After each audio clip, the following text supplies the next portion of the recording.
September 1వ తేదీ ఆదివారం కావడంతో రాష్ట్ర వ్యాప్తంగా ఒకే రోజు ముందుగా ఎన్టీఆర్ భరోసా పెన్షన్ల పంపిణీ కార్యక్రమం చేపట్టారు. ఇక పల్నాడు జిల్లా పిడుగురాళ్ల పట్టణంలోని తెలుగుదేశం పార్టీ కార్యాలయం వద్ద గురజాల ఎమ్మెల్యే ఎరపతినేని శ్రీనివాసరావు పెన్షన్లను పంపిణీ చేశారు. పట్టణంలోని 5, 6, 7, 8, 10 వార్డులకు చెందిన అర్హులందరికీ పెన్షన్లు అందజేశారు. గత వైసీపీ ప్రభుత్వం హయాంలో అస్తవ్యస్తమైన ఆర్థిక వ్యవస్థను సీఎం చంద్రబాబు గాడిలో పెడుతున్నారని చెప్పారు.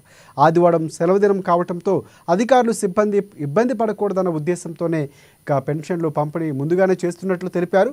వైసీపీ 5 ఏళ్ల పాలనలో గురజాల నియోజకవర్గం అభివృద్ధికి నోచుకోలేదని, కూటమి ప్రభుత్వంలో నియోజకవర్గాన్ని అభివృద్ధి పదంలో ముందుకు తీసుకువెళ్తామని అన్నారు ఎమ్మెల్యే.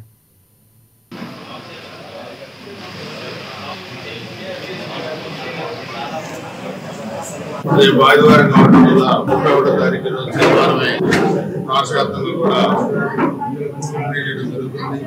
ఎన్డీఏ కూటమి ఇచ్చిన హామీలు నెరవేర్చే దానిలో భాగంగానే గతంలో ఉన్న పెన్షన్ని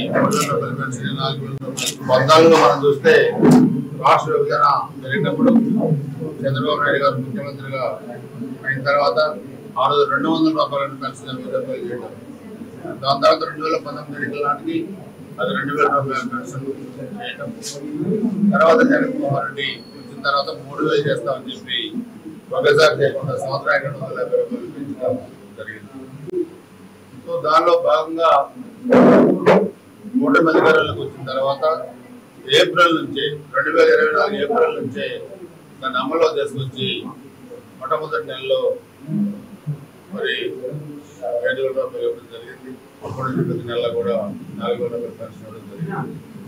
గత 5 సంవత్సరాల వైసీపీ పరిపాలనలో అస్తవ్యస్తమైన ఆంధ్రప్రదేశ్ ఆర్థిక వ్యవస్థని ప్రాథమికంగా తీసుకొచ్చి ఈరోజు అభివృద్ధి అనేది ఎక్కడ లేకుండా మనం చూస్తే రోడ్స్ దగ్గర నుంచి ఎక్కడ